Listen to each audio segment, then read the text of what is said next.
শুরুতেই যে খবরের দিকে নজর রাখছি, অভিজিৎ গাঙ্গুলি এবং তার মনোনয়নের দিনই তমলুকে বিজেপি এবং তৃণমূলের মধ্যে সংঘর্ষের ঘটনা হাসপাতাল মোড়ে। সেখানে তৃণমূলের স্লোগান চলতে থাকে।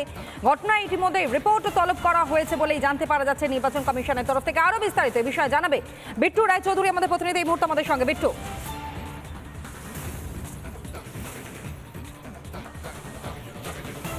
দেখো, প্রথমে তোমায় জানিয়ে রাখবো যে আজকে যে ঘটনা ঘটেছে সেই ঘটনা নিয়ে উদ্বিগ্ন কমিশন, এবং এক্ষেত্রে আমরা যেটা খবর পাচ্ছি যে গোটা ঘটনার প্রেক্ষিতে দাঁড়িয়ে কমিশনের তরফে রিপোর্ট চাওয়া হয়েছে এবং রিপোর্টের মূলত যেটা তারা জানতে চেয়েছে, কমিশন জানতে চেয়েছে গোটা ঘটনার পরিস্থিতি কীভাবে ঘটলো, কারণ মনোনয়নকে কেন্দ্র করে যাতে কোনো অপ্রীতিকর ঘটনা না ঘটে তার জন্য কমিশনের তরফে আগে থেকে সতর্কতা ব্যবস্থা অবলম্বন করা হচ্ছিল এবং এক্ষেত্রে দাঁড়িয়ে জেলা প্রশাসনিক যারা আধিকারিকরা রয়েছেন, পুলিশ রয়েছেন, তাদেরকে নির্দেশ দেওয়া হয়েছিল। কিন্তু তারপরও কী করে তৃণমূল বিজেপির মধ্যে এই বাকবিতণ্ডা এবং এই সংঘাত ঘটলো তা নিয়ে রিপোর্ট তলব করা হয়েছে।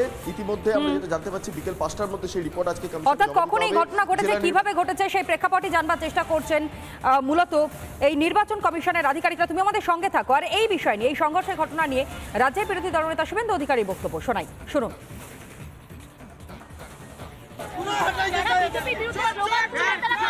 তৃণমূলের লোক ও মহিদুলদের পাঠিয়েছে ভাড়া করে, ভাইপো টাকা দিয়ে পাঠিয়েছে, চোর ভাইপো পাঠিয়েছে, এখানে কিছু করতে পারবে না।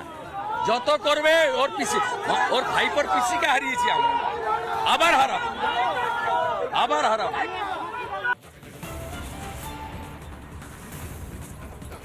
শুভেন্দু অধিকারী বক্তব্য আপনাদের সামনে আমরা তুলে ধরছিলাম। আরো একবার ফিরবো বিট্টুর কাছে। বিট্টু, এই মুহূর্তে পরিস্থিতি ঠিক কোন জায়গায় রয়েছে বিট্টু?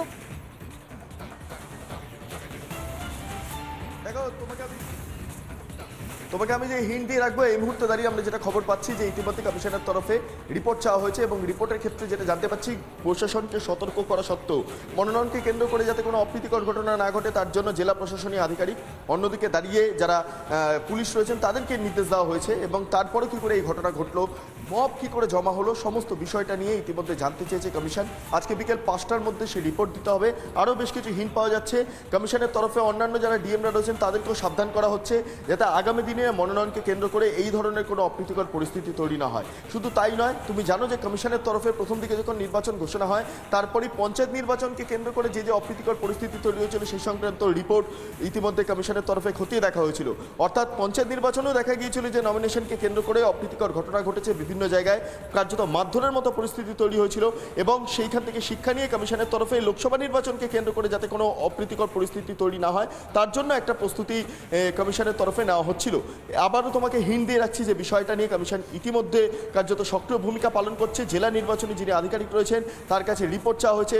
আজকে বিকেলের মধ্যে সেই রিপোর্ট দিতে হবে এবং সেই রিপোর্টের ক্ষেত্রে মূলত যে যে বিষয়গুলো জানতে চাওয়া হয়েছে, বারবার সাবধান করা সত্ত্বেও কী করে গোটা এলাকায় এত মব জড়ো হলো, নমিনেশনকে কেন্দ্র করে কী করে এত অপ্রীতিকর পরিস্থিতি তৈরি হলো এবং অন্যদিকে দাঁড়িয়ে যেখানে নমিনেশন জমা দেওয়া হবে, নমিনেশন জমা দেওয়া স্থানের থেকে ঢিলছড়া দূরত্বে এত জমায়েতের প্রশ্ন আসে কোথা থেকে, মূলত কমিশনের তরফে এই বিষয়গুলোই উত্থাপন করা হচ্ছে এবং প্রয়োজন পড়লে জেলা নির্বাচনী যিনি আধিকারিক রয়েছেন তার সঙ্গে ফোনে কথা বলবেন কমিশনের তরফে ইতিমধ্যে জানানো হয়েছে।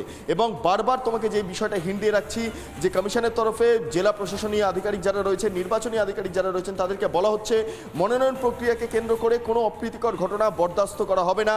এক্ষেত্রে জিরো টলারেন্স নীতি গ্রহণ করছে কমিশন এবং জেলা নির্বাচনী যিনি আধিকারিক রয়েছেন তাদেরকে ওই জিরো টলারেন্স নীতি গ্রহণ করতে হবে।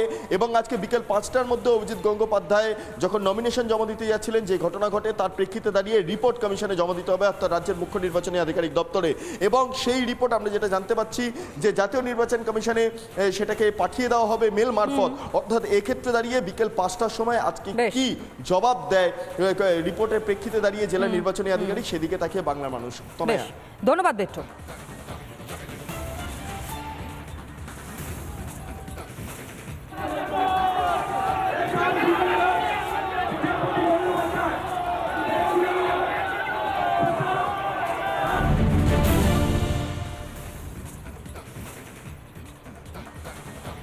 রিপাবলিক এক্সক্লুসিভ অমৃতা রায়, কৃষ্ণনগরের বিজেপি প্রার্থী অমৃতা রায় একবার এক্সক্লুসিভ তিনি কি বলেছেন রিপাবলিক বাংলাকে শোনাই।